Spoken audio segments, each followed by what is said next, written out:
కృపగల దేవుడు మన ప్రభు అయిన యేసయ్య పరిశుద్ధ నామంలో కూడి వచ్చిన మీ అందరికీ నా హృదయపూర్వకమైన వందనాలు తెలియజేస్తున్నాను. పరిశుద్ధ గ్రంథము నుండి యెషయా గ్రంథము 50వ అధ్యాయము 6వ వచనాన్ని చదువుకుందాం. యెషయా గ్రంథము 50వ అధ్యాయము 6వ వచనము.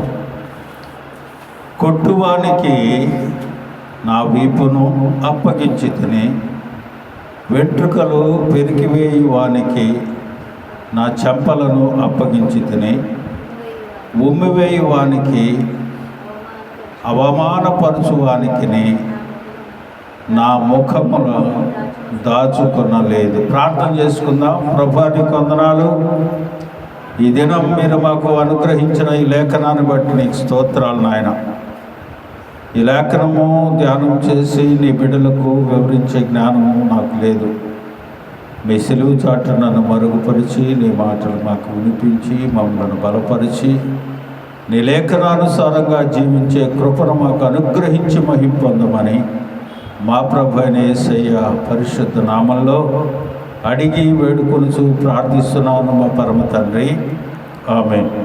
ప్రియమైన దేవుని బిడ్డలారా, చదవబడిన లేఖన భాగంలో ప్రవచనకారుడు యెషయా ప్రవచిస్తూ 50వ అధ్యాయం 6వ వచనంలో యేసయ్యని గురించి అంటూ ఆయన ప్రవచిస్తూ ఉన్నాడు. కొట్టువానికి వారి వీపును అప్పగిస్తాడు, వెంట్రుకలు పెరుకువానికి చెంపలను అప్పగిస్తాడు, ఉమ్మివేయవానికి అవమానపరచువానికి ఆయన ముఖమును దాచుకొనలేదు అని.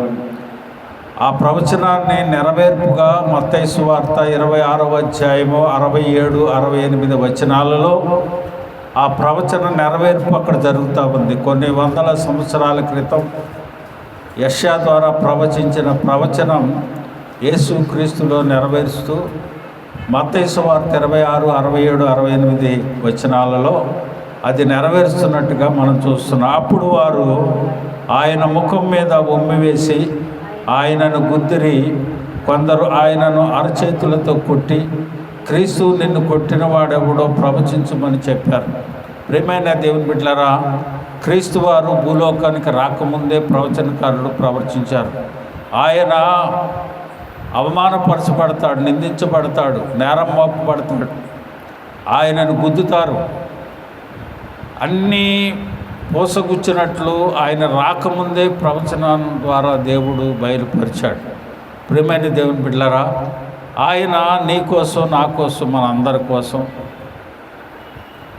వదకు తేబడిన గొర్రెపిల్ల వలె మౌని అయి అందరు హింసిస్తున్నా, దూషిస్తున్నా, హేళన చేస్తున్నా ఓర్చుకొని తన తలను ముళ్ళ కిరీటానికి అప్పగించి, వీపును కొరడాకులు కొట్టేవారికి అప్పగించి, ముఖాన్ని ఉమ్మివేసేవారికి అప్పగించి, ముఖాన్ని వెంట్రుకలు పీకేవారికి అప్పగించి, ముఖాన్ని ఉమ్మివేసేవారికి అప్పగించి, ఇన్ని శ్రమలు, ఇన్ని బాధలు ఆయన ఎవరి కోసం పడ్డాడు? ఆయన ముఖాన్ని అప్పగించాడు, వీపును అప్పగించాడు, ఆయన తలను అప్పగించాడు, అన్నీ అప్పగించాడు వారికి. ఎందుకని? ప్రవచన నెరవేర్పు కొరకు వారికి అప్పగించారు. వారు హింసించారు. ఆయన కాళ్ళను చేతులను అప్పగించాడు, దానికి మేకులు కొట్టబడ్డాయి, సిలువ వేయబడ్డాడు. వారికి అన్ని అప్పగించిన దేవుడు దేనికోసం వారికి అన్ని అప్పగించాడు అని అంటే ఒక 7 విషయాలు మీకు చెప్తాను. ఆయన వాటిని అప్పగించడానికి గల కారణం ఏమిటంటే, ఆయన అప్పగించింది, ఆయన ప్రాణాన్ని అప్పగించాడు నీ కోసం.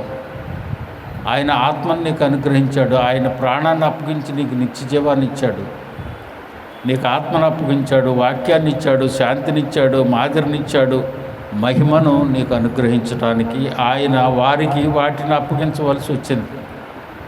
చూడండి, ఒకటొకటిగా మనం ధ్యానం చేసుకుందాం. మొదటిగా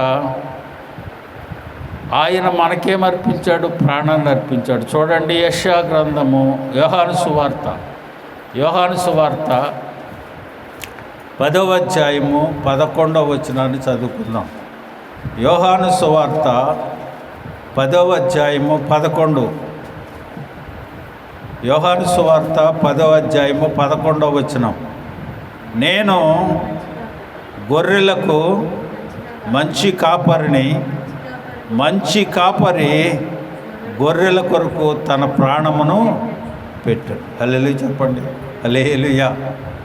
మన కాపరి మనము దారి తప్పిపోయి గొర్రెల వలె తిరుగుతూ ఉంటే మనలను కాచుకొని కాపరిగా ఉండి మంచి కాపరి అయి, మంచి కాపరి తన గొర్రెల కొరకు ఏ రీతిగా ప్రాణం పెడతాడు, అలాగనే నేను కూడా గొర్రెలకు మంచి కాపరినై మీ కొరకు నా ప్రాణాన్ని పెట్టుకుంటానికి వచ్చాను. హల్లెలూయా.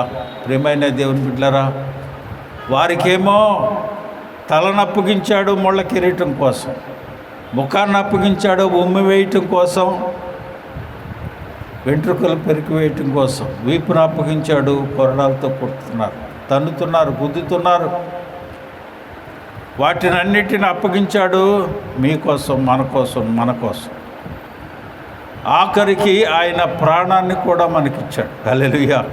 ప్రియమైన దేవుని బిడ్డలారా, చూడండి, రెండవదిగా ఆయన అంటాడు కదా, మన కొరకు ప్రాణాన్ని అర్పించిన దేవుడు రెండవదిగా ఆత్మను మనకు అనుగ్రహించాడు. 1వ యోహాను పత్రిక 3వ అధ్యాయము, 1వ యోహాను పత్రిక 3వ అధ్యాయము 24వ వచనాన్ని చదువుదాం. 1 యోహాను పత్రిక 3వ అధ్యాయము 24వ వచనం. ఆయన మనకు అనుగ్రహించిన ఆత్మ మూలముగా తెలుసుకొనుచున్నాము. ఏమనుగ్రహించాడంట ఆయన? నేను వెళ్ళి మీకు ఆదరణకర్తను పంపిస్తాను, ఆయన మిమ్మలను సర్వసత్యంలోనికి నడిపిస్తాడు. ఆత్మ లేనివాడు నావాడు కాడు. ఆ ఆత్మే మీకు సహాయం చేస్తాడు.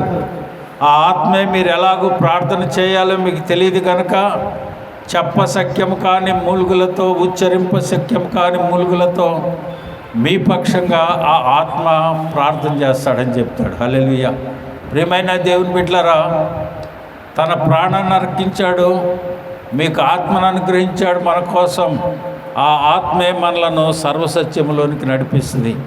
ఆ ఆత్మే ఎలాగూ ప్రార్థన చేయాలో మన పక్షంగా తండ్రికి విజ్ఞాపన చేస్తుంది. అందుకనే దేవుడు అన్నాడు, ఆత్మ లేనివాడు నావాడు కాదు. దేవుడు ఆత్మ కనుక ఆయన ఆరాధించేవారు ఆత్మతోనూ సత్యముతోనూ ఆరాధించాలని దేవుని వాక్యం సెలవిస్తూ ఉంది. హల్లెలూయా. కనుక ప్రియమైన దేవుని బిడ్డలారా, దేవుడు నీ కొరకు ఏమనుగ్రహించాడు? తన ప్రాణాన్నే అనుగ్రహించాడు నీ కోసం. తన ఆత్మను నీకు అనుగ్రహించాడు, వాక్యమును నీకు అనుగ్రహించాడు. యోహాను సువార్త 17వ అధ్యాయము 14వ వచనం. యోహాను సువార్త 17వ అధ్యాయము 14వ వచనం. వారికి నీ వాక్యమును ఇచ్చి ఉన్నావు. ఏమిచ్చాడంట ఆయన? వాక్యం ఏమైంది?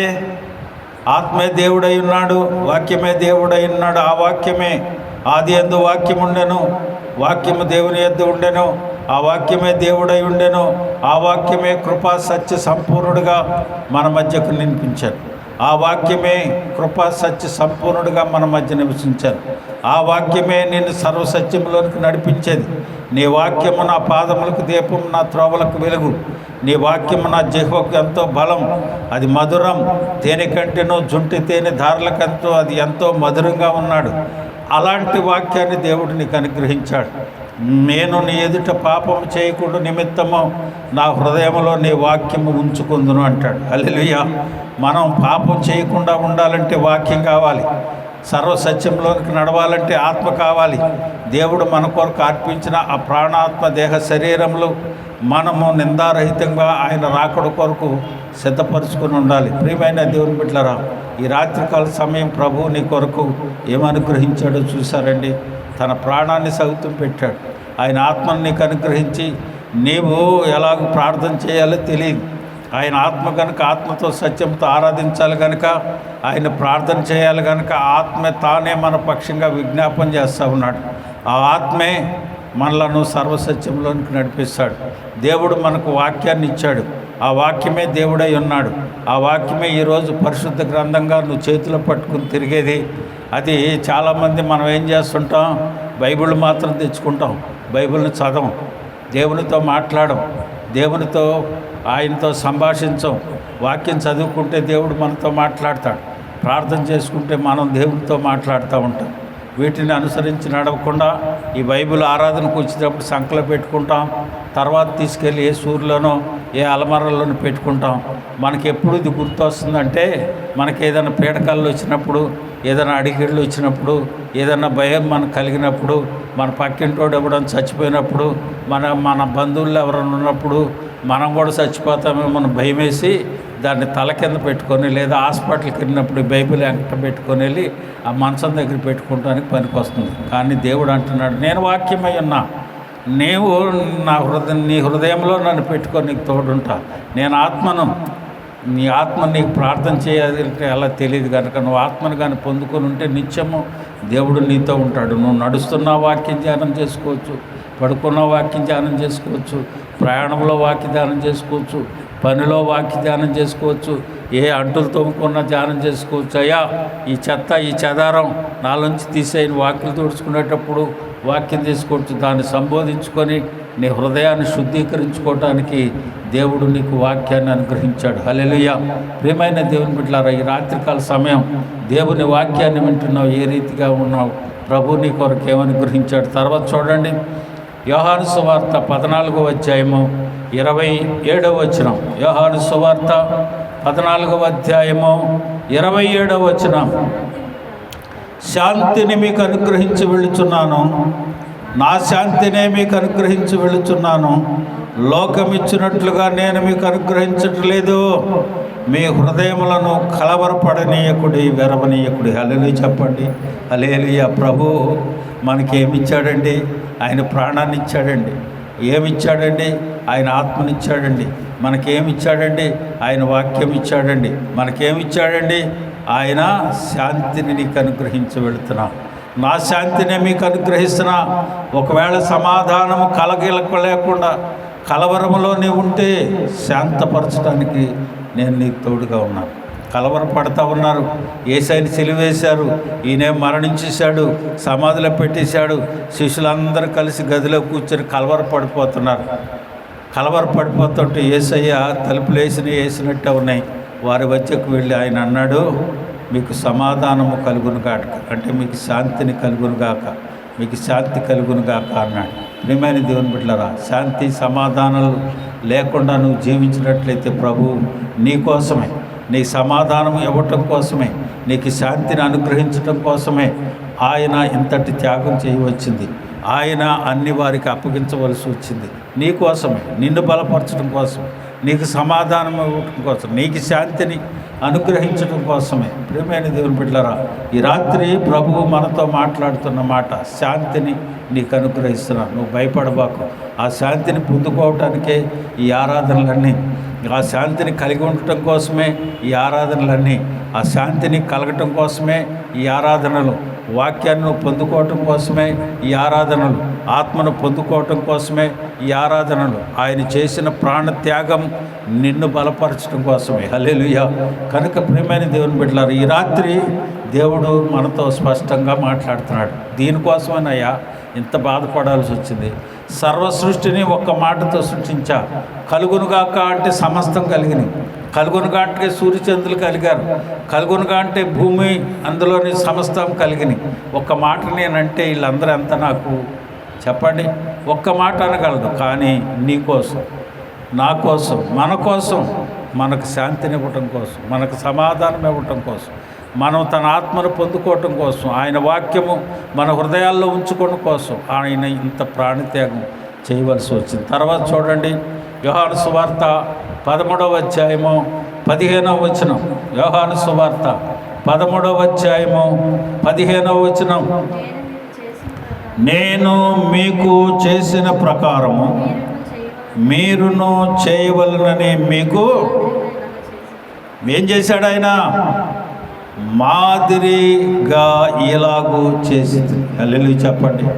హల్లెలూయా. ఎవడుంటున్నాడండి? ఎవరుంటున్నారో బైబిల్ పట్టుకొని ప్రార్థనలకు వెళ్తాం తప్ప దేవుడు యేసయ్య ఈ లోకంలో చూపిన మాదిరిని ఇలాగ మీరు చేయాలి అని ఖచ్చితంగా చెప్తున్నా. ఏ బోధకుడు చెప్పట్లేదు. స్వస్థతల కోసం, ఇబ్బందుల కోసం, అప్పుల కోసం, తెప్పల కోసం, వీటి కోసమే కానీ స్వచ్ఛమైన వాక్యాన్ని బోధించే బోధకుడు ఈరోజు ఎక్కడ దొరకట్లా. వారి అభివృద్ధి పొందుకోవటం, సంఘం డెవలప్ కోసం, బిల్డింగులు కట్టు కోసం, ఆడి కార్లు తిరగటం కోసం, అమెరికాలో వెళ్ళటం కోసం వీటియే సరిపోతున్నాయి. కానీ స్వచ్ఛమైన బోధ, దేవుడు మనకు చూపించిన మాదిరి ఏం చూపించి వెళ్ళారంట? మరలా చదవండి. నేను మీకు చేసిన ప్రకారము మీరును చేయవలనని మీకు మాదిరిగా ఇలాగూ చేసింది. హల్లెలూయా. ఒక మాదిరి ఉంచాడు యేసయ్య. ఆ మాదిరిలో తన బిడ్డలు నడవాలని కోరుకుంటున్నాడు. ఏది ఎక్కడ చూశాడు? సిలువను మోసాడు. కొట్టినోడిని కొట్టాడా? తిట్టినోడిని తిట్టాడా? ఉమ్మేసినోడిని ఉమ్మేశాడా? తిరిగి ఏమన్నా దెబ్బలాడా? ఏమన్నాడు? సిలువలో ఒకే మాట అన్నాడు, అయ్యా వీరు ఏం చేస్తున్నారో వీరికి తెలియదు కనుక వీరిని క్షమించమన్నాడు. మాదిరి ఏది? ఆ మాదిరి ఇతరులను ప్రేమించలేవు, మన సొంత ఇంట్లోనే మనోళ్ళని మనం ప్రేమించలేము. ఏది మాదిరి? దేవుని బిడ్డగా నువ్వు ఉంటున్నావు అని చెప్పుకుంటున్నావు, కానీ మాదిరి లేని జీవితాలు ఈ రోజున ఎన్ని ఉపవాసాలు ఉన్నా, ఎన్ని ప్రార్థనలు చేసుకున్నా, ఎంత గట్టిగా అరిచి ప్రార్థన చేసుకున్నా, ఎన్ని వాక్యాలు చదువుకున్నా, దేవుని చూపిన మాదిరిలో నువ్వు లేకపోతే సిలువకు విలువ లేదు, సిలువ లేని సింహాసనం లేదు. హల్లెలూయా. ప్రియమైన దేవుని బిడ్డలారా, ఆ సిలువ యాత్ర మన సింహాసనం కొరకే. సిలువ లేనిదే సింహాసనం లేదు. సిలువను నువ్వు వెంబడించకపోతే పరలోక రాజ్యం. నన్ను వెంబడించువాడు తన్ను తాను ఉపేక్షించుకొని తన సిలువనెత్తుకొని రమ్మన్నాడు. ఏది ఆ మాదిరి? ఒక మాట అంటే పడలేవు, ఒకళ్ళు బాగుంటే వార్చలేవు. ఏమండి, కుటుంబాలలో ఇరుకులు వస్తే సణుగుడు గొనుగుడు. ఇదేనా మన మాదిరి? శ్రమలు వస్తాయి, మీకు భయపడబాకండి, నేను లోకాన్ని జయించాను. ఇయ్యంతా మీకు శ్రమలు వచ్చినా వాటిని తప్పించుకునే మార్గాన్ని కూడా నేను ఏర్పాటు చేశా. మనుషులకు కలుగు శోధన తప్ప మరేది రాదు అని యేసయ్య చెప్పిన మనం వాటిని పట్టించుకోం. యేసయ్య చెప్పిన వాటిని గురించి మనం పట్టించుకోం. ఒక మాదిరిలో మనం నడం. ఏది మన మాదిరి? ఈనాడు క్రైస్తవ్యంలో ఆ మాదిరి ఉంటే ప్రపంచం ఇలాగునుండదో. ఇలాగో క్రైస్తవం హేళన చేయబడతా ఉందంటే గల కారణం, దానికి మనమే కొంత కారణం అవుతాం. అలాగ మనం నడవట్లేదు కనుక ఇతరులు మనలను ద్వేషించడానికి పూనుకుంటూ ఉన్నారు. ప్రియమైన దేవుని బిడ్డలారా, చూడండి, యోహాను సువార్త 17వ అధ్యాయం 22వ వచనం. యోహాను సువార్త 15వ అధ్యాయము 17వ అధ్యాయం 22వ వచనం. మనము ఏకమై ఉన్నలాగున వారును ఏకమై ఉండవలనని నీవు నాకు అనుగ్రహించిన మహిమను ఎవరికిచ్చాడు? మనకి. దేవుడు తన తండ్రి తనకిచ్చిన మహిమను ఎవరికిచ్చాడు? ఆయన మనకిచ్చాడు.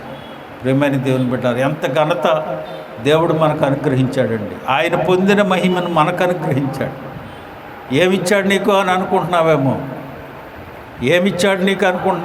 వాళ్ళకి ఇచ్చాడు, దాని ద్వారా నీకు ఇవ్వాల్సిన ఇచ్చాడు. హల్లెలూయా. ఈ రాత్రి ప్రభువా నాకు ఇచ్చిన ఆ మహిమ ఏది?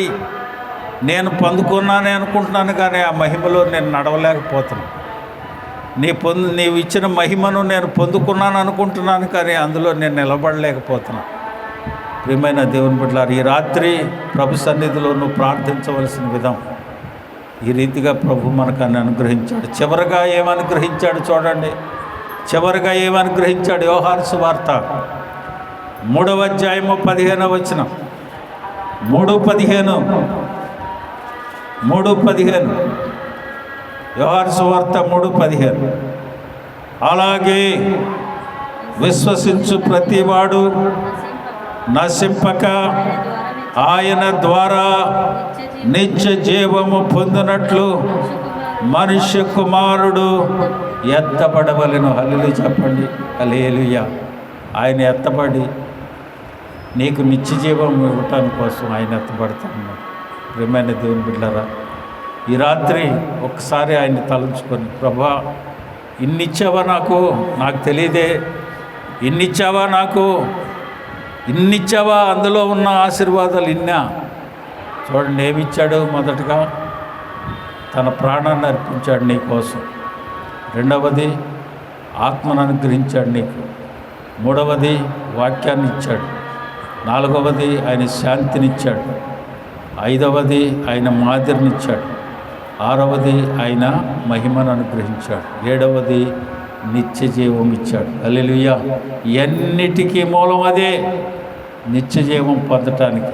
అందుకోసమే ఈ శిలువ యాత్ర, ఈ శిలువ త్యాగం, అందుకనే ఈ ఎత్తబడటం.